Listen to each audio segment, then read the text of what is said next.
പ്രണയതാണ്ഡവം. രചനാ സംഭാഷണം രുദ്രപ്രിയ. ബാലയെ നെഞ്ചോട് ചേർത്ത് കിടക്കുമ്പോൾ ആദിക്ക് സന്തോഷം തോന്നി. ഞാൻ ചോദിച്ചതിനുള്ള മറുപടി അച്ചുവേട്ടൻ ഇതുവരെയും പറഞ്ഞില്ലല്ലോ.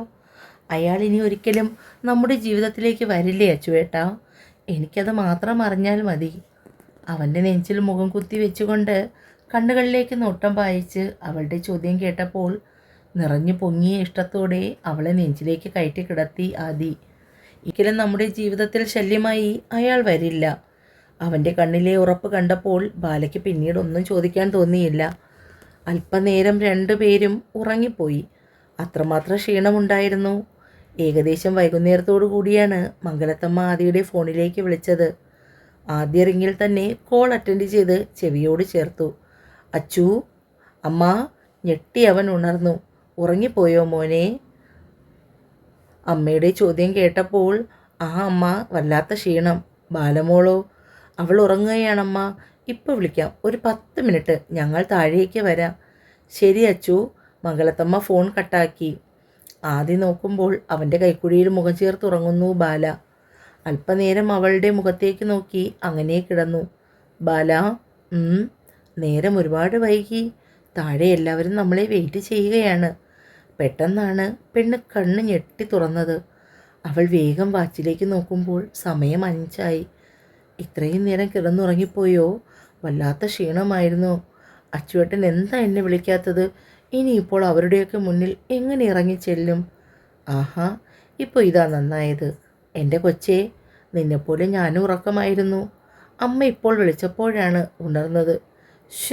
മോശം. ഇനിയിപ്പോൾ എങ്ങനെ താഴേക്ക് പോകും? അവിടെ എല്ലാവരും കാണില്ലേ? ബാല പറഞ്ഞു. അതിനിപ്പോൾ എന്താ ബാല? അവിടെ എല്ലാവരും അവരിയ്ക്കുന്നെങ്കിൽ നമുക്കെന്താടോ? എന്നാൽ എനിക്കെന്തോ പോലെ. ഇതുവരെ ഇല്ലാത്ത നാണത്തോടെ അവൾ പറയുന്നത് കേട്ടപ്പോൾ ആദിക്ക് ചിരി വന്നു. അവളിലെ പുതിയ ഭാവങ്ങളൊക്കെ അവൻ ഒന്നുപോലും വിടാതെ നോക്കിയിരുന്നു. എൻ്റെ കൂടെ അച്ചുവേട്ടനും കൂടി വാ. പെണ്ണവൻ്റെ ഷർട്ടിൽ പിടിച്ചുകൊണ്ട് കൊഞ്ചി പറഞ്ഞതും അവൻ അവളെയും ചേർത്ത് പിടിച്ചുകൊണ്ട് റൂമിൽ നിന്നും പുറത്തേക്ക് വന്നു. താഴെ എല്ലാവരും അവരെ കാത്തുന്ന പോലെ ഇരിപ്പുണ്ട്. ഉറങ്ങിപ്പോയോ മോളെ? അവളുടെ മുഖത്തെ വൈക്ലഭ്യം കണ്ടപ്പോൾ മംഗലത്തമ്മ ചോദിച്ചു. വെളുപ്പിന് എഴുന്നേറ്റതല്ലേ, ഉറക്കം നേരെ ആയി കാണില്ല. കമലൻ 2 പേർക്കുമുള്ള ചായക്കപ്പ് നീട്ടിക്കൊണ്ട് പറഞ്ഞു. ഉണ്ണിക്കുട്ടനും മോനൂട്ടനും ലക്ഷ്മിയും ഇതുവരെ എഴുന്നേറ്റില്ല. മംഗലത്തമ്മ പറയുമ്പോൾ ബാല ചായയുമായി നേരെ മോനൂട്ടൻ്റെ റൂമിലേക്ക് ചെന്നു. അപ്പോൾ കാണുന്നത് നടുക്ക് കുഞ്ഞിനെ കിടത്തി അപ്പുറവും ഇപ്പുറവുമായി കിടക്കുന്ന ഉണ്ണിക്കുട്ടനെയും ലക്ഷ്മിയെയുമാണ്. അത് കണ്ടപ്പോൾ അവളുടെ മനസ്സ് നിറഞ്ഞു. ഇന്ന് തന്നെ തിരികെ പോകണമെന്ന് നിർബന്ധമാണോ സുമേ? മംഗലത്തമ്മ സുമയോട് ചോദിച്ചു. സുമ ഒന്നും മിണ്ടാതിരിക്കുന്നത് കണ്ടപ്പോൾ ഇല്ലമ്മ, ഇന്നിനി അവരാരും അങ്ങോട്ട് പോകുന്നില്ല. നാളെ ഞായറാഴ്ചയല്ലേ, പ്രത്യേകിച്ച് പണിയൊന്നുമില്ലല്ലോ ആർക്കും. അതാണ് നല്ലത്. ഇന്നിവിടെ കൂടാം.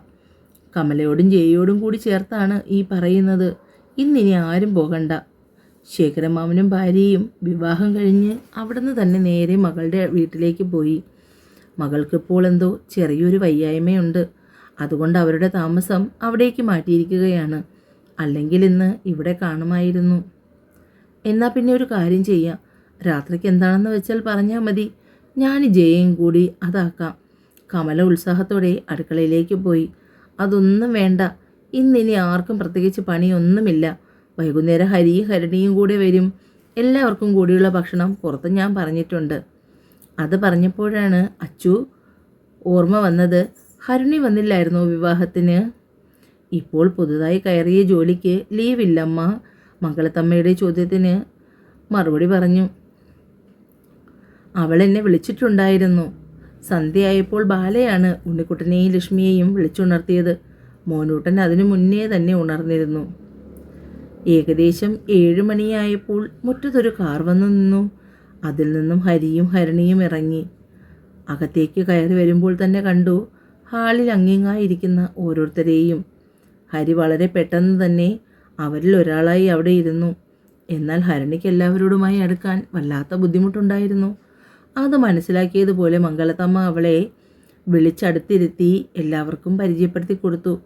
അല്പം കഴിഞ്ഞപ്പോഴാണ് ലക്ഷ്മിയും ബാലയും കൂടി മോനൂട്ടനെയും കൊണ്ട് ഇറങ്ങി വന്നത്. ഇപ്പോൾ ബാലയുടെ വേഷം ഒരു ധാവണിയാണ്. പച്ച ധാവണിക്ക് മെറൂൺ കളർ ഷോൾ, നെറ്റിയിലെ കുങ്കുമവും കഴുത്തിലെ താലിയും അവൾക്ക് പ്രത്യേക ഭംഗി. ഹരിണി കണ്ണ് ചിമ്മാതെ അവളെ നോക്കിയിരുന്നു. പ്രസിഡന്റും ഭാര്യയും ഇടയ്ക്ക് വന്നു ചേർന്നു. പിന്നെയും ഏറെ നേരം ആ സംസാരം തുടർന്നുകൊണ്ടിരുന്നു. എല്ലാവരും ഇങ്ങനെ ഇരുന്നാൽ സമയം പോവും. വരൂ, ഭക്ഷണം കഴിക്കാം. മംഗലത്തമ്മ എല്ലാവരെയും ഡൈനിങ്ങിലേക്ക് വിളിച്ചു. എല്ലാവരും ഒരുമിച്ചാണ് കഴിക്കാനിരുന്നത്. ബാല വന്നപ്പോൾ പിന്നെ മോനൂട്ടൻ ലക്ഷ്മിയെ കണ്ട ഭാവം കാണിച്ചില്ല. പെണ്ണിടയ്ക്കിടയ്ക്ക് മുഖം കൂർപ്പിച്ച് മോനൂട്ടനെ നോക്കുന്നുണ്ട്. ഏകദേശം 9 മണിയോടടുത്തപ്പോൾ ഹരിയും ഹരണയും പോയി. കമലവും ജയയെയും കൂട്ടി അടുക്കളയിൽ ഒതുക്കലും പറക്കലും ഒക്കെയായി കഴിഞ്ഞു. ബാല ഉപയോഗിച്ചു കൊണ്ടിരുന്ന മുറിയിലാണ് ഉണ്ണിക്കുട്ടനും അമ്മയും ലക്ഷ്മിയും കിടക്കാൻ തിരഞ്ഞെടുത്തത്. അടുത്തുള്ള റൂമിൽ സുമയും ജയയും. ലക്ഷ്മിയും കമലവും ജയയും കൂടി ചേർന്ന് മംഗലത്തമ്മ കൊടുത്ത സുറ്റിമുണ്ട് ബാലയെ ഭംഗിയായി ഉടുപ്പിച്ചു. തല നിറയെ മുല്ലപ്പൂവ് ചൂടി ഒരു ഗ്ലാസ് പാലുമായി ആദിയുടെ റൂമിന് മുന്നിലേക്ക് അവളെ കൊണ്ട് നിർത്തി. അവർ താഴേക്ക് ഇറങ്ങിപ്പോയി. ഈ ഒരു നിമിഷത്തിൽ ആ മുറിയുടെ മുന്നിൽക്കൽ നിൽക്കുമ്പോൾ അവൾക്ക് വല്ലാത്ത പരവേശം തോന്നി. റൂമിലേക്ക് എങ്ങനെ കയറുമെന്ന് ആലോചിച്ചു നിൽക്കുന്നവളുടെ മുന്നിലാണ് വാതിൽ തുറന്നത്.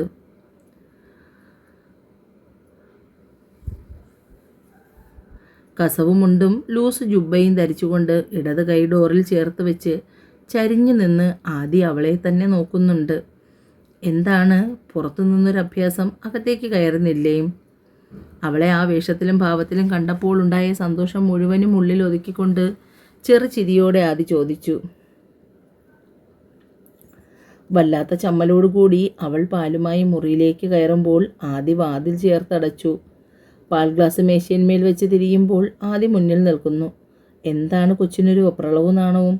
അവളുടെ താടിത്തുമ്പിൽ പിടിച്ചുയർത്തി കണ്ണുകളിലേക്ക് നോട്ടം തറപ്പിച്ച് ആദി പറഞ്ഞു. ഏയ് ഇല്ല. പറഞ്ഞുകൊണ്ടവൾ ബാല ആദിയുടെ മുഖത്തു നിന്നും നോട്ടം മാറ്റി. ഇനിയും അവൻ്റെ നോട്ടം തനിക്ക് താങ്ങാൻ കഴിയില്ല.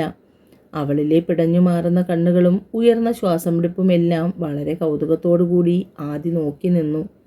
എൻ്റെ കൊച്ചേ, എന്തിനാ ഇത്രയും വെപ്രാളവും പരവേശവുമൊക്കെ? നമുക്ക് പരസ്പരം അറിയില്ലേ പെണ്ണേ? പിന്നെന്താ? അതൊന്നുമല്ല അച്ചുവേട്ടാ. എല്ലാവരും കൂടി ഇങ്ങനെ അണിയിച്ചൊരുക്കുകയൊക്കെ വിട്ടപ്പോൾ വല്ലാത്ത ടെൻഷൻ. അതിൻ്റെ ഒന്നും ആവശ്യമില്ല. തൽക്കാലം നമുക്ക് ഈ പാലും കുടിച്ച് സുഖമായി കിടന്നുറങ്ങാം. കാരണം അത്രയ്ക്ക് ക്ഷീണമുണ്ട്. പറഞ്ഞുകൊണ്ട് ആദി പാൽ ഗ്ലാസ് അവളുടെ ചുണ്ടോട് അടുപ്പിച്ചു. അവൾ പകുതിയിലേറെ കുടിച്ചു കഴിഞ്ഞപ്പോൾ ബാക്കി അവനും കുടിച്ചു. അവളെയും കൊണ്ട് നേരെ ബെഡിലേക്ക് കിടന്ന് ലൈറ്റ് ഓഫാക്കി. അവൻ്റെ കൈക്കുഴിയിൽ ഒതുങ്ങി നെഞ്ചിൽ മുഖം ചേർത്ത് കിടന്നു. ബാല വേഗം ഉറങ്ങി.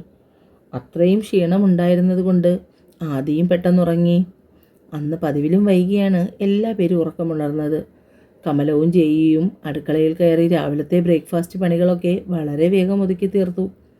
സുമയും അവരെ സഹായിക്കാനായി വന്നുവെങ്കിലും രണ്ടുപേരും അവളെ അതിന് സമ്മതിച്ചില്ല. ഒരു ഗ്ലാസ് കട്ടൻ ചായയും കൊടുത്ത് അവളെ അവിടെ ഇരുത്തി രണ്ടുപേരും ജോലിയൊക്കെ ചെയ്തു. പിന്നീടാണ് പാലെത്തിയത്.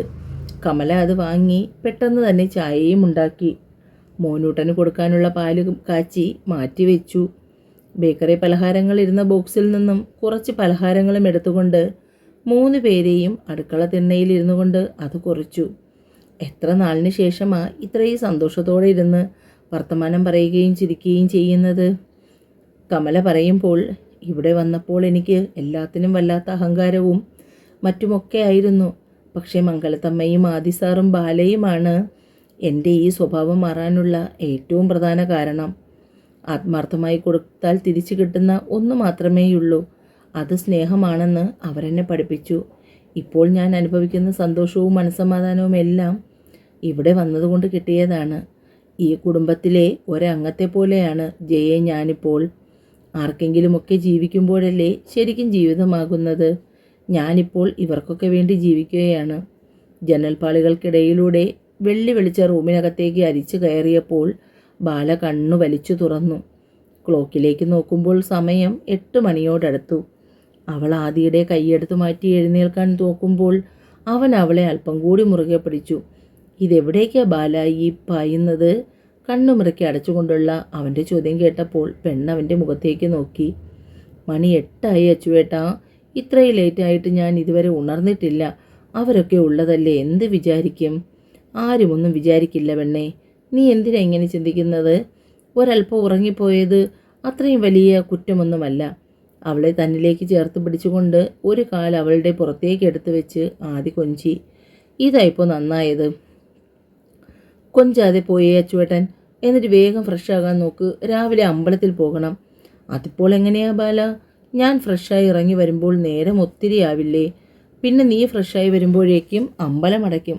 അതിനേക്കാൾ ഭേദം നമുക്ക് ഒരുമിച്ച് ഫ്രഷാകാൻ പോകുന്നതല്ലേ? വളരെ കാര്യമായി ആദി പറയുന്നത് കേട്ടപ്പോൾ ബാലയുടെ കണ്ണ് രണ്ടും ഇപ്പോൾ പുറത്തേക്ക് തള്ളുമെന്ന മട്ടിലായി. ആദിക്കാണെങ്കിൽ അത് കണ്ടപ്പോൾ ചിരി. അവളെ കളിയാക്കുന്നതിനാണെന്ന് മനസ്സിലായപ്പോൾ അവനെ ഒന്ന് തള്ളിക്കൊണ്ട് അവൾ കുളിച്ചു മാറാനുള്ളതുമെടുത്ത് നേരെ ബാത്റൂമിലേക്ക് പോയി. തുടരും. എന്നെ വായിക്കുകയും കേൾക്കുകയും ചെയ്യുന്നവർ ചാനൽ സബ്സ്ക്രൈബ് ചെയ്യണേ കൂട്ടുകാരെ.